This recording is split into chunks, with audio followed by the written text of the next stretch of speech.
उनका जिक्र चलाया। प्रमुख साहब समय का अभाव है इसलिए थोड़ा जल्दी कह रहा हूँ अपनी बात को, लेकिन जल्दी से ही समझ लेना प्रेमियों।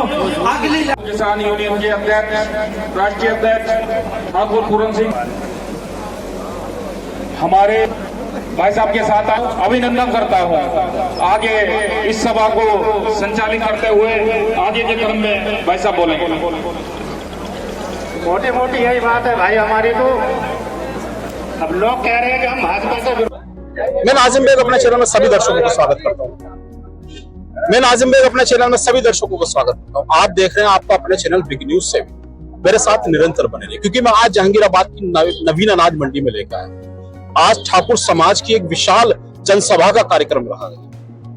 तो यहाँ पर तय होगा कि आने वाले जो 26 तारीख का चुनाव है उसमें ठाकुर समाज को किस ओर जाना है।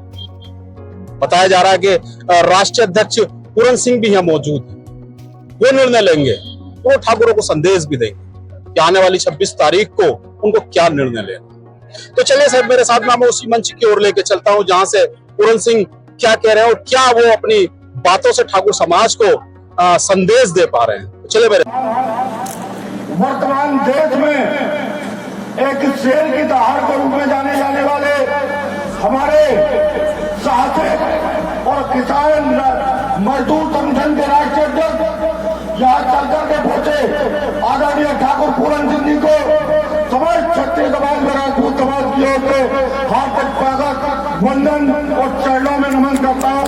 आप सब लोगों को आभार प्रकट करता हूँ। साथ ही साथ हमारे साथ मंच की अध्यक्षता कर रहे 80 वर्ष पे आया क्या आपके पास? आपकी कहीं गिनती है? नहीं है, होगी भी नहीं।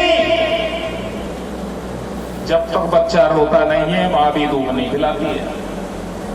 मैं आपको बताना चाहता हूं, मैं आज 12 साल बाद मन से बोल रहा हूं। 12 साल बाद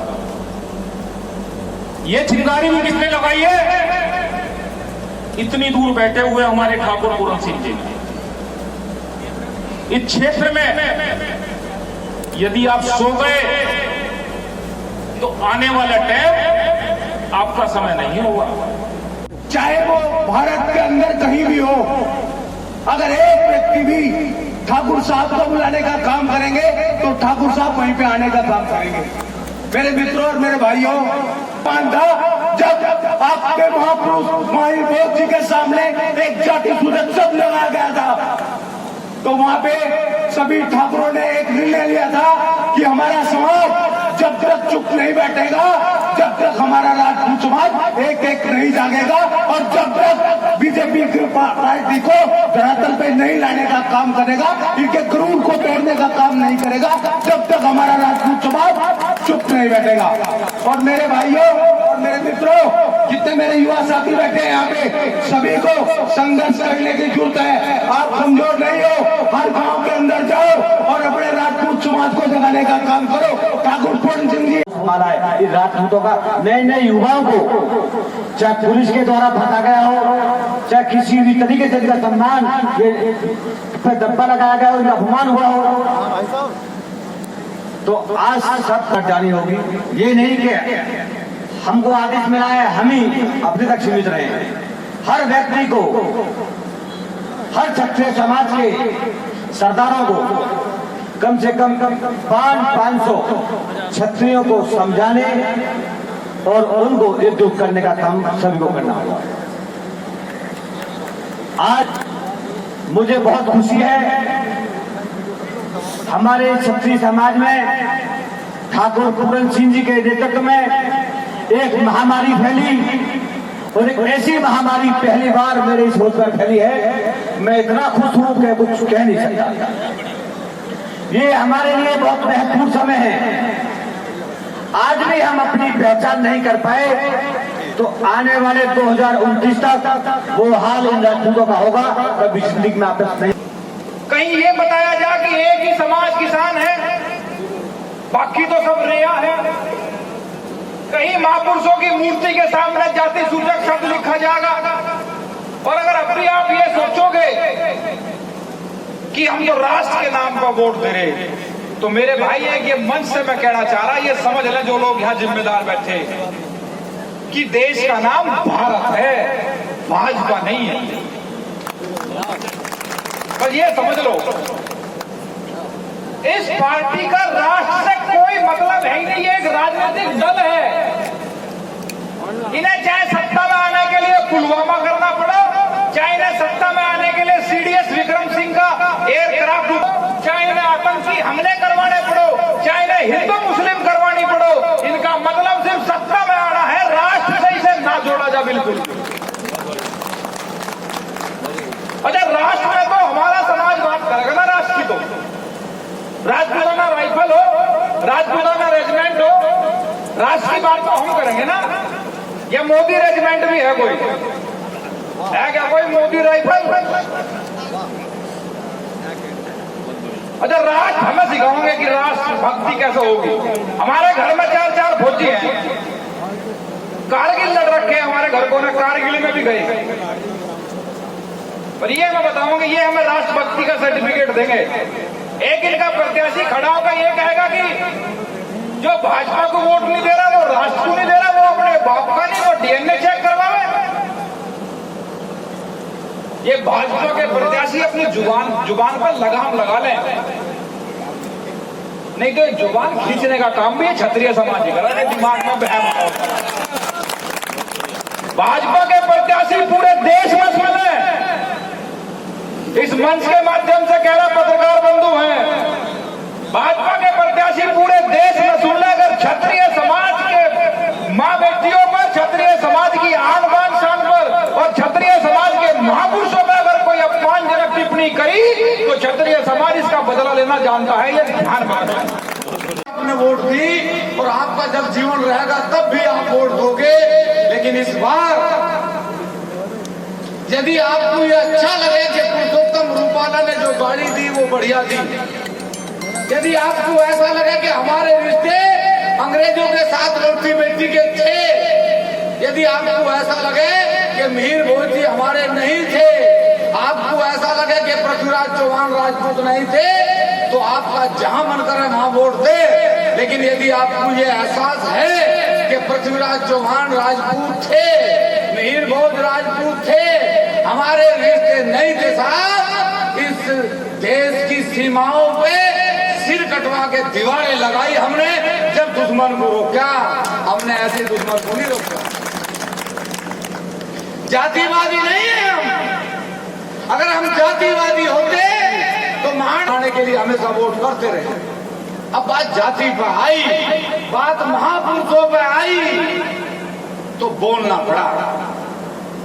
हमें नहीं पता कितनी वोट है इस बुलंदशहर लोकसभा में, लेकिन निवेदन जरूर करेंगे, जरूर करेंगे। और आपका धर्म और आपका फर्ज है कि हमारे इस निवेदन को, हमारे इस संदेश को 26 तारीख से पहले सब जगह पहुंचाने का प्रयास करें। एक संकल्प लिया इस बार, जब तक भारतीय जनता पार्टी ये कानून नहीं बनावेगी कि देश में कोई भी जाति अगर महापुरुषों की तस्वीर लगावेगी तो उस पर जाति सूचक शब्द नहीं लिखा जाएगा।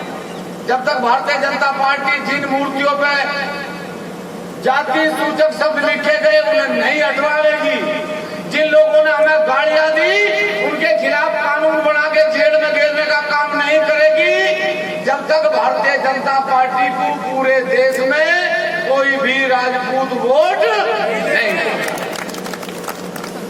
और जो देगा वो भी सुनो, जो देगा वो ये स्वीकार करेगा कि हमारे रिश्ते उन जातियों के साथ रोटी बेटी के रहे होंगे। क्या फर्क पड़ रहा है भाई? पहली बार समाज आपके सामने परिवर्तन के लिए आया, पहली बार समाज दर्शन की ठोकर खाता फिर रहा, पहली बार समाज छोटी बड़ी सभाएं कर रहा। क्यों? सन 2014 में आपके पास कोरोना आया था क्या? सन 2019 में आया था क्या आपके पास समाज? सन 2017 में आया था क्या समाज? नहीं आया। क्यों आया? इसलिए आया कि सन 52 में जब पहली बार चुनाव हुए तो हमारे खिलाफ कानून तो बहुत बने, लेकिन इस देश में हमें किसी ने गाड़ी नहीं दी। लेकिन जिस दिन से ये भारतीय जनता पार्टी की सरकार आई, कानून तो खिलाफ बने, लेकिन उनसे ज्यादा आपको गाड़ियां दी। संबंध नहीं है, ये तो स्वाभिमान की लड़ाई है। और ये आज ये नई लड़ाई नहीं है कि आज से शुरू हुई।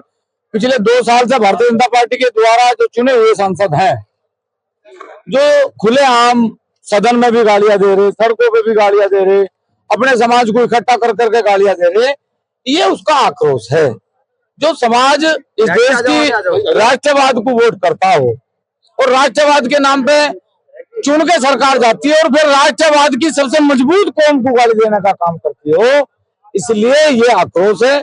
और राजपूत समाज हमेशा स्वाभिमान की लड़ाई लड़ता रहा और हमेशा लड़ता है। आज का निर्णय लिया गया आपने तक?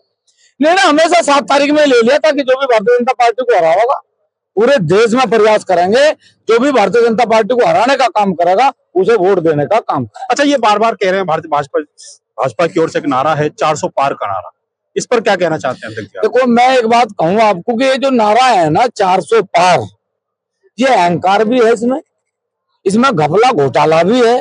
जैसे पेपर लीक हो जाना और वो बच्चा ये कह दे, कहने लगा मेरे तो जैसे में तो 599 आएंगे, तो मुझे मोदी जी पे शक है कि उन्होंने भी कहीं ना कहीं पेपर लीक कर रखा। तो क्या आह्वान है आपकी तरफ से ठाकुर साहब? आह्वान है पूरा कि जहां जहां भारतीय जनता पार्टी का जो ये आह्वान है कि 400 पार करेंगे, हमारा ये आह्वान है कि हमारा बंटा धार करेंगे। इसका मतलब अगर पार्टी को नुकसान नहीं होता तो पुरुषोत्तम रूपाला ने जो शब्द बोले हैं वो सही थे, वो प्रमाणित थे और उन्हें पूरे देश के लोगों को स्वीकार कर लेना चाहिए। और भारतीय जनता पार्टी कोई एक्शन नहीं ले रही है,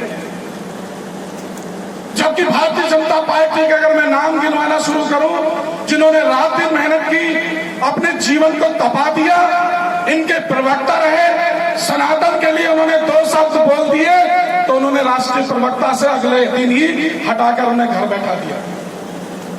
ये सिर्फ इसलिए हो रहा है क्योंकि इन्हें कहीं ना कहीं ये भ्रम था कि क्षत्रिय समाज की रजिस्ट्री दाखिल खारिज भाजपा के नाम आदिकाल तक के लिए हो रखा है, तो इनके अधिकार तो छीन ही लिए, इनके खिलाफ कानून तो हमने बना ही दिए, इनके टिकट तो हमने लगातार धीरे धीरे समाप्त कर ही दिए। अब इनका मान सम्मान इतिहास और इनके महापुरुषों पर टिप्पणी कराकर, गलत पुस्तकें लिखवाकर और सारा इतिहास को भी आने वाले समय में बदल दिया जाएगा।